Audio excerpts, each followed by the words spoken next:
go. I need to scoot over here a little bit. There we go. Do I have to get closer? I think we're good. Hi, welcome to Easier Habits Live with me, Alec from Easier Habits. I'm a business coach. I help people develop powerful routines so they can build business momentum and apply all of that knowledge that you keep taking in these courses that don't get you results, turn that into action, and then turn that into routine and results. Nice. And I'm Megan. I'm back. Yay! Yay! I'm a communication consultant. I help people tell their story to a global audience using English, whether they're a native speaker or a non-native speaker. And so, yeah, I've been gone in New York for the last several days, but now I'm back and excited to talk to all of you. All right. So what's our communication tip? My communication tip of the day. This comes from basically what I was just doing, and it is, in order to understand how to talk to people, you just need to talk to everybody.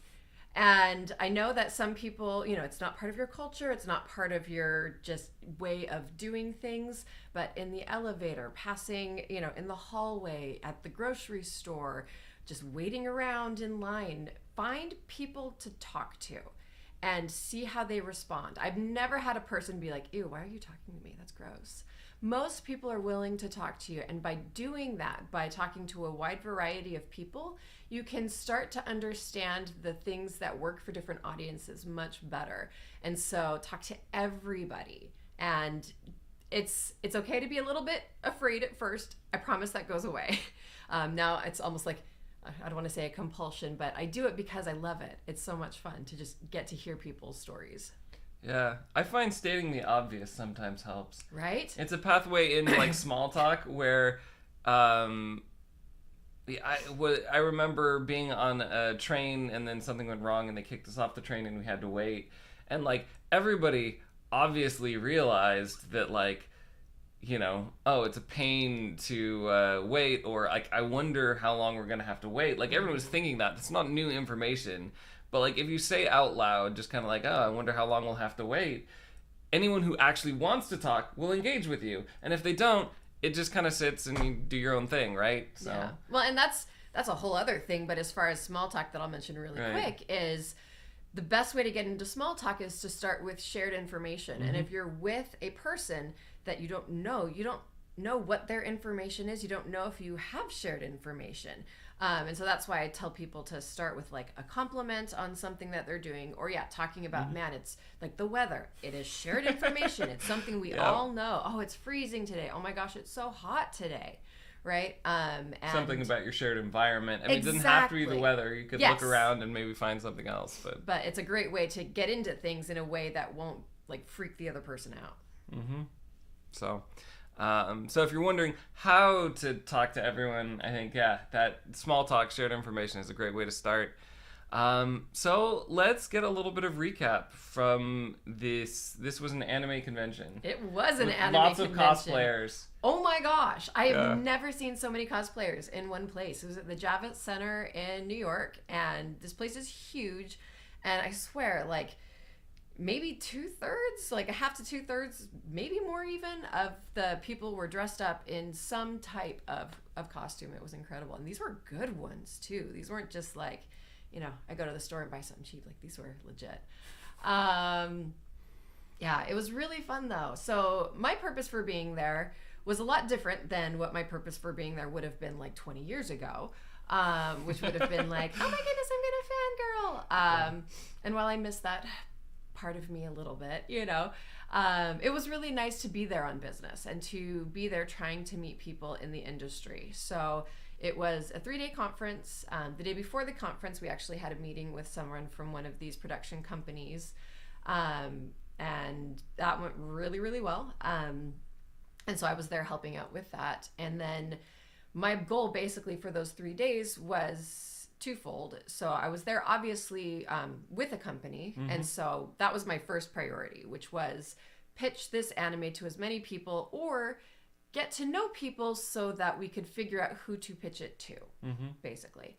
And as far as that was concerned, it was great. I got to meet with fans, I got to meet with publishers, I got to meet with a lot of different people, and get our project out there. So that was good. I have a lot of follow-up to do from that, but it was really great. And then for my own personal benefit, I guess, I was there to hear about people in the industry and to observe the way that they communicate and the struggles that they have. And so I went to a lot of different panels.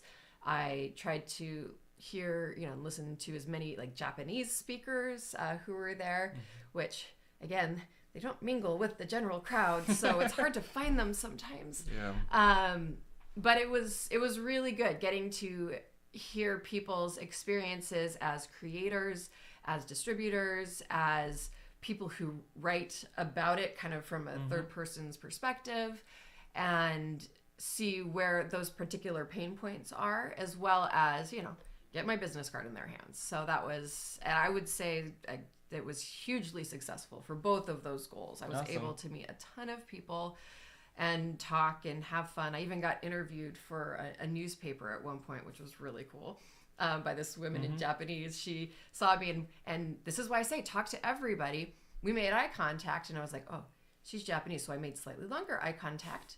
And then she came up to me and spoke English, but asked, oh, did you just come out of this? I was at Isayama. He's the one who made Attack on Titan. And he had done a panel, and she came out and she came up to me. She was like, hey, did you just come out of there? Can I get your, impressions? And I started talking to her in Japanese. And so we ended up going on for about 10 minutes about, yes, what I just experienced and what she was writing about, but then also, what I was doing there, pitching this, anime, as well as me personally and the kind of work that I do. And so, it was those types of things that started naturally that ended up, hopefully, like I look forward to talking to her in the future. And I noticed the same thing at Annecy when I went in June, which is, you start these kinds of conversations with one purpose in mind, knowing that you have this goal. And then I was, again, naturally able to get it to that point. So it was busy. It was crazy. I am still exhausted, but it was such a good experience. Yeah, you want to get comfortable telling people who you are so that like you can have a normal conversation, but also when it comes time when they ask you what you do, right? That you can say, here's my business card. This is what I do. This is how I help people. And having people asking you like, wait a second, you do that? Oh my gosh. And I had multiple times throughout the weekend where people were like, oh my gosh, I needed that like 2 weeks ago. Or I could really use that coming up, or I know somebody who needs that. And so that was one of the greatest things for me when people are like, oh, please, can I get your contact information? Did you invite them to join your email list? And that is the one thing I forgot to do, because I would get wrapped up. So I did with a few of them. I remembered, I was like, okay, I've got an email list. I will remember. And so that's one of the things now that I get to do, because I did get everybody's business cards, I took a picture of contact information. I have at least 100, maybe more emails to send. But that's my goal today. And so that's one of the things where I did remember in the moment, again, with a few people. Some of them, it wasn't quite right because I was talking to like anime fans and stuff. But other ones, I'm like, oh, dang it. As I left, I was like, forgot to mention it. And that's the practice thing. Yes, right? exactly. That recognizing, you need enough experience talking to people that you recognize the cue, like, oh, I needed that, or I know someone who'd need that. Right. And then you just follow naturally with the offer. Like, oh, I have an email list for, with these kinds of tips. So if you need, more of this in the future or whatever, or you can, if you want to get your friend on it, whatever. But whatever that invitation is, it just comes out naturally, because if you don't practice that, then it's harder. And so like we did some practice, and that got you a few, but it's an ongoing process, right? It is. And so, it's a good reminder for me as well afterwards. Like this whole reflection thing is really good, because frequently I just, be like, oh yeah, that was so amazing, or oh no, that was so terrible. Right. But not really key into okay, I had a purpose, and this is, this was my ask. Did I get the ask? Not just did I like do the talking, but did I get something in return from that? And so it's good for me to kind of look back and say, all right, well, I did great at this part, and I know I'm pretty good at that part in general. Now let's work on this part. How can I work on that part? So how can I remind myself in future conversations to bring up my email list? Write it on your palm, email list. I almost said write it on my forehead, but then... email list? People would ask you about it then. Right? Yeah. Oh, although just actually... remember to write it backwards. Right? Yeah. Oh my gosh. Another thing that did help though that I got from you, so when Alec went to a conference in Las Vegas, he had these buttons that, would start conversations, talking about the things that you were doing, and therefore I forgot to prepare anything beforehand, but I remembered once I was there, like, oh, Alec's buttons were a great thing. So I made just like a little paper button out of, like a safety pin and some paper. And I wrote on there, Nihongo mo okay. Which it means like I can speak Japanese too. Japanese is also okay. And that started so many conversations.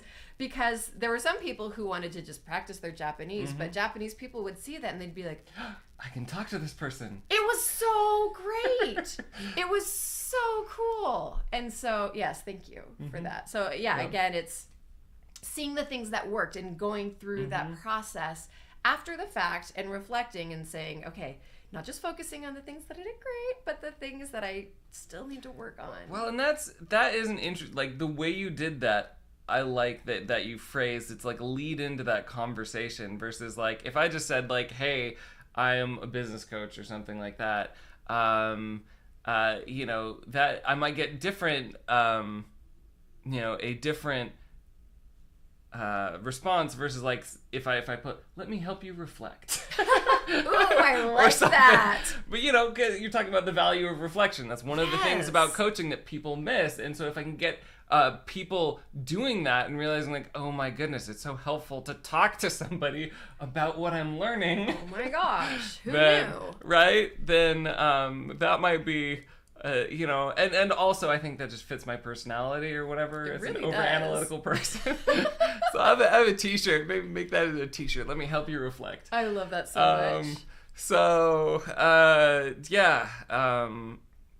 anyway, so yeah, that's you experiment, you see what works, and what works for you. But yeah, it's even best if you can have something that has other people coming up to you or asking you the question, or like, where did you learn Japanese, or what do you do with your Japanese, etc. So many times, and it was great too because people not just because not everything's going to turn into a lead, right? For specifically the thing you're wanting to. But like you were saying, it's very me, like it's a natural way to start a conversation because like the whole reason why I do things, why I do what I do is to make people more comfortable in these types of communication interactions because I have been horrendously uncomfortable in so many contexts of communication, and it's, not even like I did a bad job communicating. It was just, I felt terrible about it. And I know that I can help people with that. And so that's what I want to do. And so again, for Japanese people who are so used to having to think in English, and it's really hard and they can't really fully express themselves in English, to be able to have the comfort of going back into their native language is a huge thing. And so it automatically, I don't want to say it engenders them to me because I make them comfortable, but it's a way to start those relationships by giving something.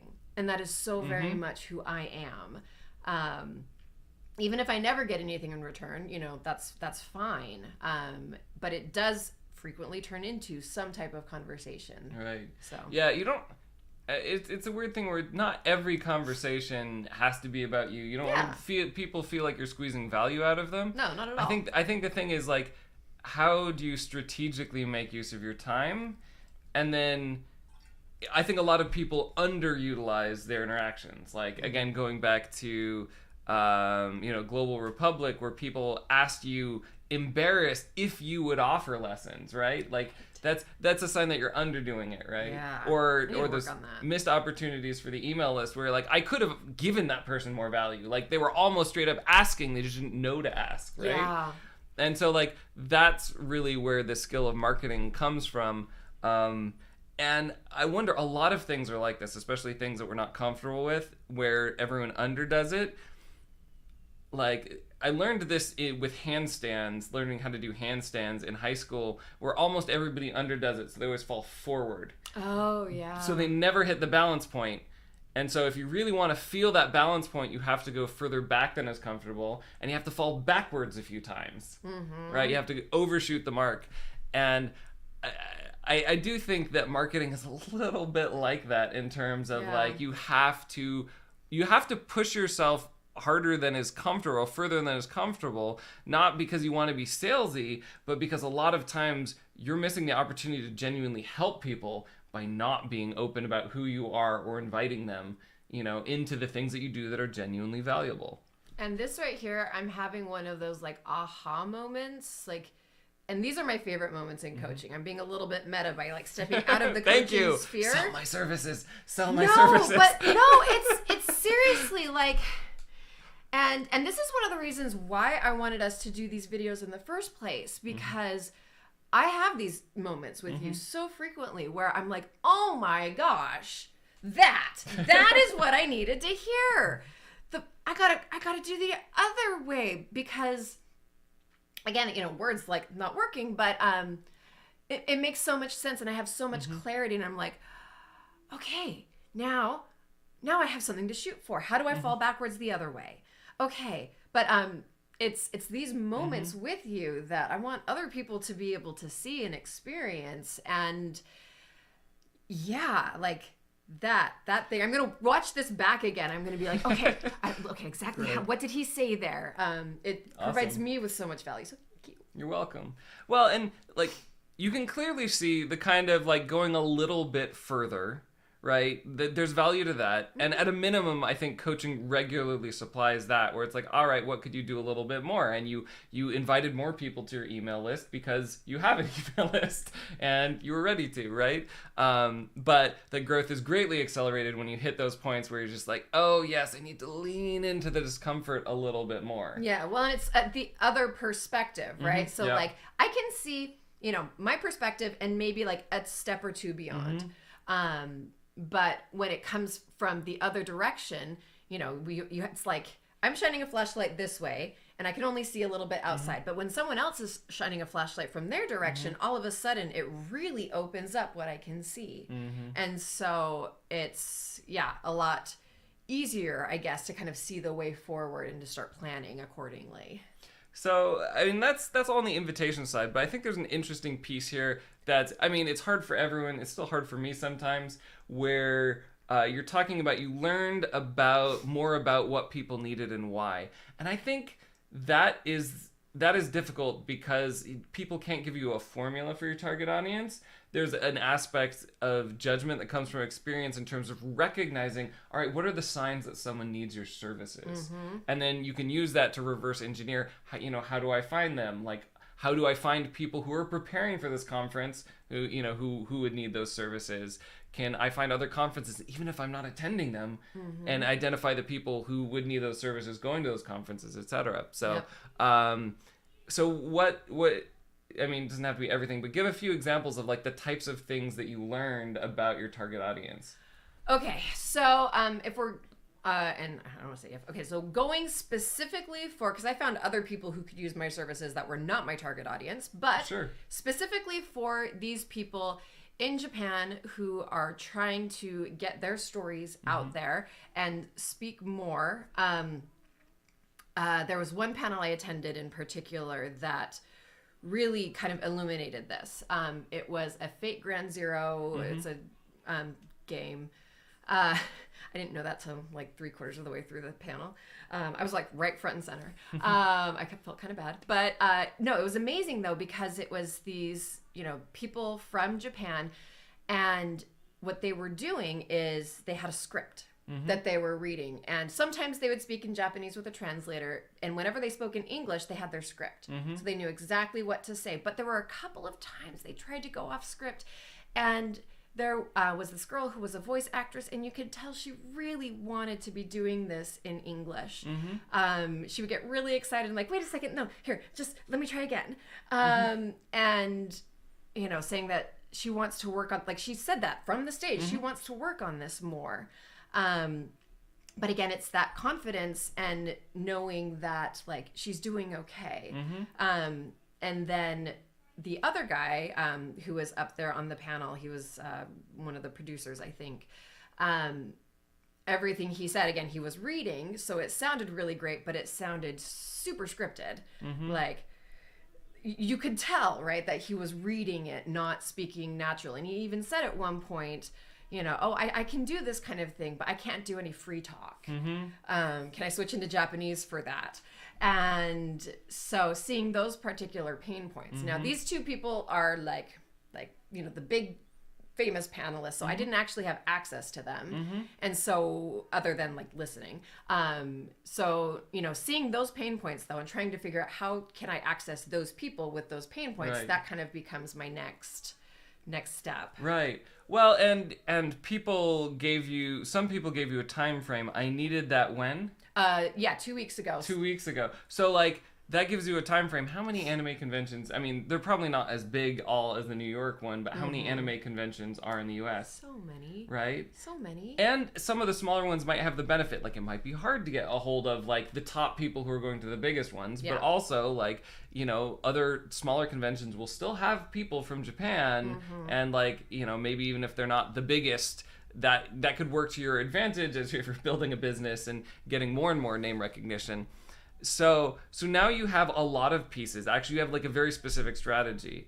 And it's not specifically like the Kazu personality, which you could still go for, but like you have specific, like a specific process you could reverse engineer. So anime conventions, how many? When's the next one? Where are they? How are they spaced out? How many panelists per convention? Right? Could you know, are there from Japan specifically? You know, what's the time frame to reach out? Probably if you want to sell someone on the service that they would want to use like maybe a couple weeks before in preparation, you probably want to start a month earlier or something, or you know, even earlier potentially, but you figure out like what is that gap, but you have kind of an idea of like, yeah, maybe the week before a little crazy, a couple weeks before is when they want to be doing it, you know, 3 or 4 weeks is when you want to reach out to them. So it's like, hey, I see that you might be preparing for this. I would like to help you connect with your fans at your panel. Right? And that right there, like, every panel that I went to that had native Japanese speakers speaking in Japanese mentioned something along the lines of wishing that they could do more. All right, so like that is very specific. Like you have some of the messaging, connect with your fans. You know, actually one of the things that I would, I guess, action items, right? Like write down those, like not just in general what they said, but as much as you can remember the specific pain points. I can't do free talk. Or I wish I could do this. Let me try over again. All of those things so that, you know, you can make that part of your story when you're selling people. Like when you get to the panel, right? Instead of feeling you have to like start over and stumble on your words, right? Connect with your fans confidently. And actually, I guess there's one more too.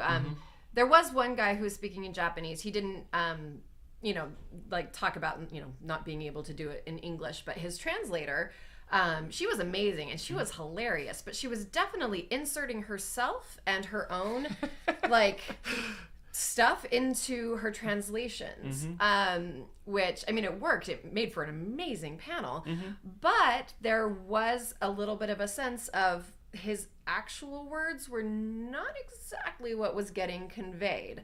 And so I think that right there as well, make sure your words are heard. Well,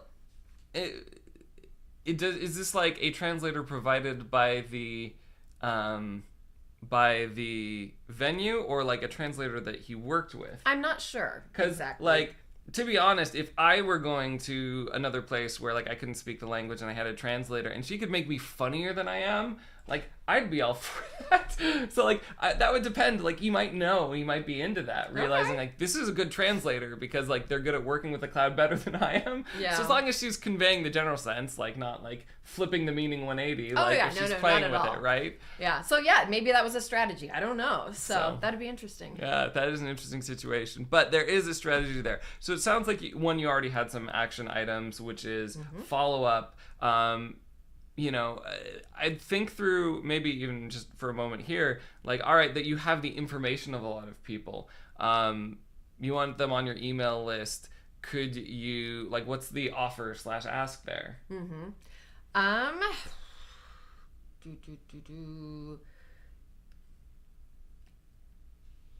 I'm bad at asking for help. I'm like, share it with someone you know who needs it, Or yeah.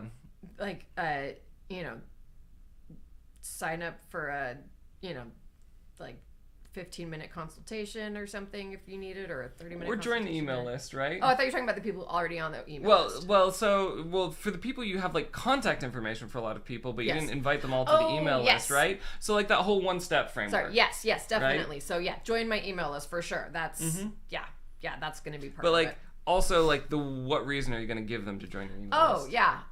So it's let's see. I have to think because I got a lot of different. I almost have like. No, never mind. I'm focusing on one. So for tips and strategies to connect with people in English, that's probably what I would do.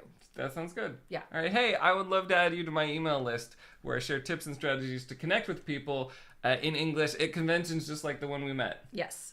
right? Yes. That would be a great way. Or even, you know, hey, I stay in contact with people via my email list. Could I put you on it? I mean, that could be Nice. another one too. Yeah. Because anyone on your email list could respond to you Mm-hmm. and you would read that email, right? So that's also another way you could just segue into that connection because, you know, chances are, and this is what I noticed about a lot of, you know, conferences, if I just have someone's information and then like text them or email them once, usually like that does go out of, like that connection doesn't last. But probably if they kept receiving emails to me, like even if they were like emails from me, even if they were like archiving them, like, you know, deleting them as long as they're not putting me in spam and not seeing them, you know, like that actually probably is a better method of like staying top of mind and connecting with someone. So if they're willing to join your email list, the chances of them keeping in contact, even, you know, just in general are probably a lot higher, right? Because they'll have a lot of more opportunities to interact with you. Yeah, that's really interesting.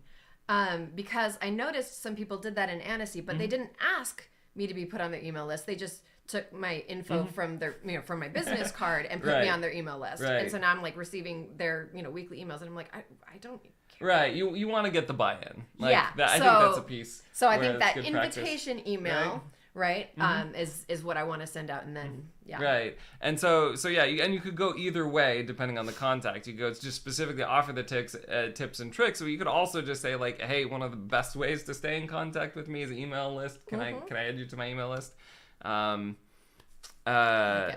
So all right. I think that was good. And so it's the outreach, and you have a specific invitation, right, that you can practice. And, you know, practicing it offline is also a way, I mean, it's good to practice it out loud too for conversation, but like it reinforces like the message, and you see how people react, and you can tweak your language as people react to things, right? And so you can have more confidence offering it in person because you've done some testing. And then what was the other action item that we said? Oh, journaling about what you're learning from your target audience. Yes. And how to attract them, because I think we can follow up with that. And all of those things about who they are, when they need your services, what specific language they use, so that you can take all of that to reverse engineer and reach out to people proactively. Yeah. And you could leverage what you learned from this conference to be able to do this offline all the time, even when you're not at the conference as well. Definitely. All right. And let's see, business tip of the day has a little bit to do with what I was muddling through at the beginning when introducing myself, but it's a new concept where I feel like I had this really broken mental model of how success works in business, which is like I figure out the right information, right? The right formula, the right, if I have the right product or service, the right message and the right audience, everything will magically work. And, after you take a course, for instance, that's, guaranteed to work and it works for someone and they have testimonials, and then you take their formula and it doesn't work at all for you. You're like, why? Why doesn't this work? And I think that's because the process for getting results in business is something like this. You have knowledge, you put it into practice. That practice gives you experience, like the insights you're having, right? And they're not just about the knowledge or the formula. They're about what works for you and your specific target audience, which nobody else, like that's a unique combination. So nobody else is going to be able to hand you some of those learnings that you'll have from that experience. That experience then you take and then you systematize it into a routine. So you're doing those things that you've learned that work for you, and now you're doing them consistently, and then that's what gets you results. So you have these steps of having to practice, having to learn from your own experience, and then having to turn that into a habit where you're doing it regularly. Because even if you have, the right words to say for you and you have that experience and that judgment, it's still not going to work all the time for every person. You're going to have to get a volume of interactions that come from creating a routine. So that is a model you can take a look at in your business. What are you struggling with? And chances are you've just been overloading this knowledge area, all right? And you haven't been putting it into practice and reflecting on that practice enough to get to experience, and then taking that experience and then turning that into a system that becomes a routine. And I think that whole process is what you need for success. So you can kind of identify areas where you get like stopped up a lot. And a lot of it, I think, is the first two, right? Either you get stuck solely on knowledge. Well, actually, you can get stuck anywhere in the process. Right. You get stuck, analysis paralysis is just stuck on the research, not enough practice. You can be doing stuff a lot, but not really reflecting on it. And it helps to reflect with another human being. You'll get more out of it. But then once you have that reflection and experience, then actually taking a step back and thinking, instead of just kind of going ad hoc, thinking, what are my points of greatest leverage? How could I do this repeatedly, reliably? How could I do this more easily, right? How could I contact the right people at the right time more easily? And so like Meg could go to conferences, and it's fun. I'm sure she will continue in the future. All right. But at the same time, like, all right, that is a heavy cost. Yes. Right? And hopefully there are clients that come out of it. But if there is a faster, easier way to get clients who could also pay for more future conferences, right? Then, right, you could go directly to meeting that person. Because like a lot of times when you're at the conference, it's just a little bit too late. Yeah. Right? Yeah, for sure. And so you could systematize that anyway. And so that whole process, take a look at that process, take a look at what you're doing, and figure out like where you're stuck, which step that you just kind of keep repeating endlessly, and figure out how to take that next step, whether that's practice, reflection, or systematizing the experience that you get. All right. So I have been lobbying for a while because I've talked about our coaching session. I talked about some vulnerable journal stuff, including the difficulty of being a two-entrepreneur household and my internal resentment. And what I would love to promise the audience is the wonderful clickbait title of Communication Coach Wife Destroys Husband After Insane Rant. Okay. Can we do that tomorrow? Can you respond to my videos? Yes. And destroy me? Yes, I will destroy you. After insane rant. So, I really want my clickbait title. I've been pushing hard for this. We'll do this. I will do this for you. I will do this for you. I'm excited. So, all right. So you have my perspective. I think you should have Meg's perspective on she shared a very positive reflection in the moment now, but like responding maybe specifically to that video, or actually now at this point 2 videos, just my perspective on kind of this coaching segment itself was the first one, but then yesterday was more a little bit of lines of like the craziness behind the scenes of being like a 2 entrepreneur household. There's a lot. And it's okay to say I'm doing things wrong. Okay. So bad at that. So maybe it'll be easier after you've seen my insane rant. Okay. Destroy me. I will destroy you All after right. your insane rant. So anyway, as I'm trying to get better at inviting people as well. So we're doing this 8 a.m. Every day. We'll have something recorded, I think, that we'll figure out for like Thanksgiving and Friday. But we'll have our last live session for the week tomorrow at 8 a.m. Central. Show up. Again, my goal is to have a community of entrepreneurs supporting each other. Would love to see you doing that in the chat or even asking us questions that we could answer. So that's our goal. Please like, subscribe, share so we can build this community of entrepreneurs. All right. Have a good day.